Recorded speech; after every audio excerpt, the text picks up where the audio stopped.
ഞാനിന്നെൻ്റെ മനസ്സിൽ ചരിത്രപരമായ ഒരു മുഹൂർത്തം ഓർത്തുപോയി. ഞാൻ ജീവിച്ചിരുന്ന കാലത്തുള്ളതല്ല, പിന്നീട് ഞാൻ വായിച്ചു കേട്ട കാലത്തുള്ളതാണ്. അത് മഹാത്മാഗാന്ധിയെക്കുറിച്ചായിരുന്നു. നിങ്ങളും കേട്ടിട്ടുണ്ടാവും, രാജ്യത്തിന് സ്വാതന്ത്ര്യം ലഭിക്കുന്ന വേളയിൽ വിഭജനത്തിൻ്റെയൊക്കെ ബാക്കി പത്രമായി കബന്ധങ്ങൾ തെരുവുകളിൽ നിറഞ്ഞിരുന്ന കാലത്ത്, രക്തപ്പുഴ ഒഴുകിയ കാലത്ത് സന്തോഷത്തോടെയും ആഹ്ലാദത്തോടെയും കുറച്ചുപേർ പതാക ഉയർത്തുമ്പോൾ അവിടെ മഹാത്മാഗാന്ധി ഉണ്ടായിരുന്നില്ല. ഗാന്ധിജി നവഖാലിയിലെ തെരുവുകളിലായിരുന്നു. അരുതെന്ന് പറയാൻ, ഏറ്റുമുട്ടരുതെന്ന് പറയാൻ, മനുഷ്യരെ ഒന്നിപ്പിച്ച് നിർത്താൻ. അത് മഹാത്മാവിൻ്റെ ജീവിതവും ജീവിത സന്ദേശവുമാണ്.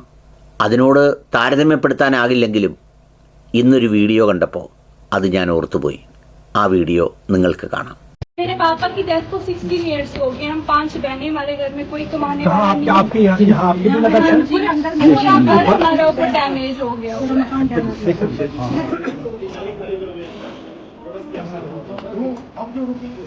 आप कहाँ थे जब ये हो रहा? हम नीचे अंदर ही थे, हमारे छोटे छोटे बच्चे थे।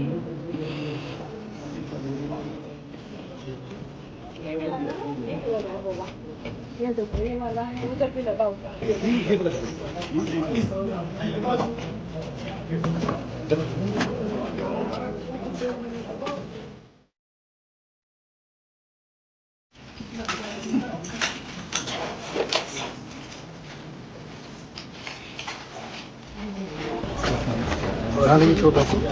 सर आप आए तो हमें पूरा देख के जाना, हम पर क्या बीती है सर। यहाँ तो हमें पूछने नहीं देते, हमें उठाते हैं, कोई लीडर है कोई कुछ है।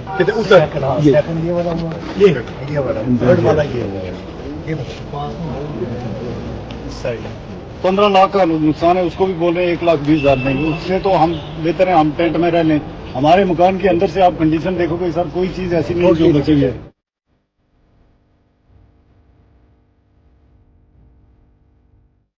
കണ്ടല്ലോ, ഇന്ത്യ പാക് യുദ്ധം നടന്ന സമയത്ത് ഷെല്ലിംഗ് ഉണ്ടായി. അതിർത്തിയിലെ പൂഞ്ചിൽ വീടുകൾ തകർന്ന മനുഷ്യരെ കാണാൻ രാഹുൽ ഗാന്ധി പോയ ആ ദൃശ്യങ്ങളാണ് നിങ്ങൾ കാണുന്നത്. നമ്മൾ യുദ്ധത്തിന് വേണ്ടി വല്ലാതെ ബഹളം വെക്കും, ആവേശം കൊള്ളും. ആ ആവേശം കൊള്ളുമ്പോഴും ചില കാര്യങ്ങൾ നമ്മുടെ ഹൃദയത്തിൽ ഉണ്ടാവില്ല. ആരും എന്നോട് ചോദിച്ചു, ഈ സ്വരാജ് പറഞ്ഞ സംഗതിയെക്കുറിച്ച് എന്താണ് പറയാനുള്ളതെന്നൊരു കമൻറ്റ് ചോദിച്ചു. കാരണം അവരവരുടെ മക്കൾ മരിക്കാത്തിടത്തോളം, അവരുടെ വീടിൻ്റെ മുന്നിൽ ബോംബ് വീഴാത്തിടത്തോളം യുദ്ധം ഒരാഘോഷത്തിൻ്റെ പൂരമാണ് എന്ന് സ്വരാജ് പറഞ്ഞിരുന്നെന്ന്. ഒരുപാട് പേര് അദ്ദേഹത്തെ ട്രോൾ ചെയ്തിരുന്നു.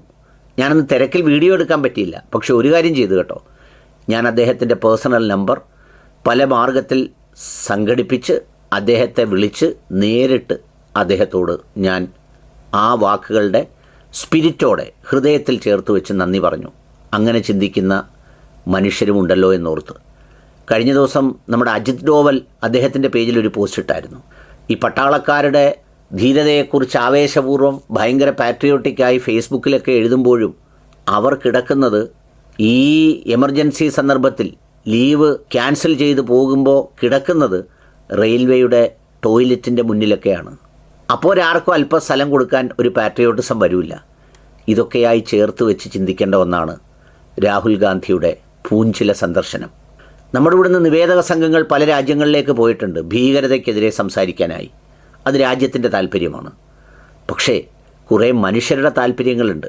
ആവേശപൂർവ്വം വലിയ ചിത്രങ്ങളെടുത്ത് ആവേശം കൊള്ളാത്ത വിധം, കൊള്ളിക്കാനാകാത്ത വിധം പച്ചയായ മനുഷ്യരുടെ ദുഃഖങ്ങൾ ഒന്ന് ആലോചിച്ച് നോക്കൂ. അവരെന്ത് തെറ്റ് ചെയ്തു? അവർ ഈ അതിർത്തിയിൽ ജീവിച്ചു എന്നല്ലേ ഉള്ളൂ. നമ്മളൊക്കെ പറയുമല്ലോ ഭൂമിയിലെ മനോഹരമായ ഇടമാണ് എന്നൊക്കെ പറയുന്നൊരു പ്രദേശത്ത് പെട്ടുപോയി.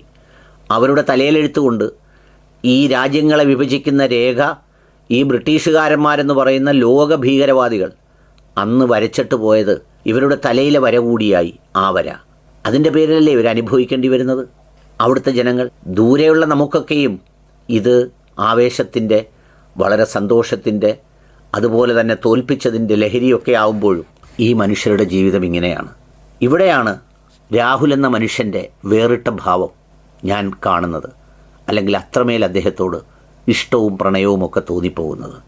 ഫോട്ടോഷൂട്ടിന് വേണ്ടി അല്ലാതെ പ്രയാസപ്പെടുന്ന മനുഷ്യരെ കാണാൻ, അറിയാനായി ഒരു സാധാരണ സഹോദരനെ പോലെ, മനുഷ്യനെ പോലെ അവിടെ പോവുക. ഒരു കാര്യം എനിക്ക് ഉറപ്പുണ്ട്, ഈ സന്ദർശന വേളകളിൽ അദ്ദേഹത്തിൻ്റെ ഹൃദയത്തിൽ പതിഞ്ഞ എന്തെങ്കിലും ആളുകളോ വ്യക്തികളോ ഉണ്ടെങ്കിൽ അവർ സഹായിക്കപ്പെട്ടിരിക്കും. അത് എഴുതുകയും പറയുകയൊന്നുമില്ല.